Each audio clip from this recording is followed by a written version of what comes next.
আসসালামু আলাইকুম। আজ আমি আপনাদের তৈরি করে দেখাবো শুকনো চালের গুঁড়া দিয়ে চিতই পিঠার রেসিপি। তাহলে চলুন দেখে নিই এই রেসিপিটি তৈরি করতে কি কি উপকরণ লাগছে। চিতই পিঠা তৈরি করার জন্য এখানে আমি নিয়েছি কুসুম গরম পানি, আর নিয়েছি পরিমাণ মতো লবণ, নিয়েছি আধা চামচ বেকিং পাউডার, আর নিয়েছি 1 কাপ চালের গুঁড়া। আর এই পিঠা তৈরি করার জন্য আমি একটা বাটিতে প্রথমে দিয়ে দিচ্ছি 1 কাপ চালের গুঁড়া, আর দিয়ে দিলাম আধা চামচ বেকিং পাউডার। এখন পরিমাণ মতো লবণ দিয়ে সবগুলো আমি একটু ভালোভাবে মিশিয়ে নিচ্ছি।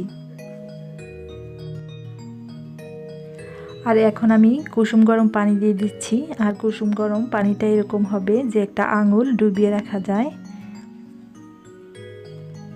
এখন অল্প অল্প করে পানি দিয়ে আমি এই পিঠার মিশ্রণটা তৈরি করে নিচ্ছি। সবগুলো উপাদান আমি খুব ভালোভাবে এখন মিশিয়ে নিচ্ছি। আর পিঠার এই মিশ্রণটা খুব ভালোভাবে মিশানো হয়ে গেলে আমি এখানে দিয়ে দিব 1 চা চামচ তেল দিয়ে আমি আবারও মিশ্রণটা খুব ভালোভাবে মিশিয়ে নিচ্ছি। মিশানো হয়ে গেলে এভাবেই 15 মিনিট ঢাকা দিয়ে রেখে দিব। পিঠা তৈরি করার জন্য আমি একটা কড়াইয়ে একটু তেল ব্রাশ করে নিচ্ছি।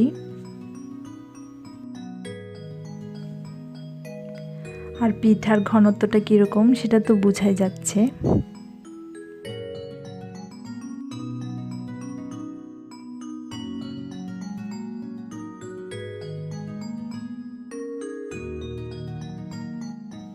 পিঠা বানানোর আগে এই মিশ্রণটা আবার একটু নেড়ে চেড়ে এখন আমি পিঠাগুলো বানিয়ে নিচ্ছি।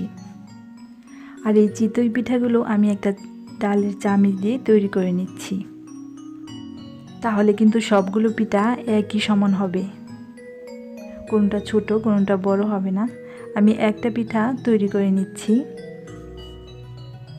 আর এখন ঢাকা দিয়ে দিচ্ছি 2 মিনিটের জন্য। 2 মিনিট পর আমি ঢাকা খুলে চিতই পিঠাটা তুলে নিচ্ছি। আর সাইডে কিন্তু এরকম জালি জালি হয়েছে। আমার একটা পিঠা কিন্তু তৈরি হয়ে গেছে। এখন একইভাবে আমি আরেকটা পিঠা তৈরি করে নিচ্ছি। আর এই চিতই পিঠাগুলো তৈরি করতে কিন্তু খুব বেশি সময় লাগে না, 2 মিনিটেই একদম তৈরি হয়ে যায়। আর সবগুলো পিঠা কিন্তু আমি একইভাবে তৈরি করে নিয়েছি। আর এই পিঠাগুলো কিন্তু চাপা ভর্তা দিয়ে খেতে ভীষণ মজা লাগে। তো আমার আজকের রেসিপিটা কেমন লেগেছে কমেন্ট করে জানাতে কিন্তু ভুলবেন না। আমার আজকের চিতই পিঠার রেসিপিটা যদি ভালো লেগে থাকে তাহলে অবশ্যই আমার চ্যানেলকে সাবস্ক্রাইব করবেন, লাইক, কমেন্ট আর শেয়ার করবেন। সবাই খুব ভালো থাকবেন। আল্লাহ হাফেজ।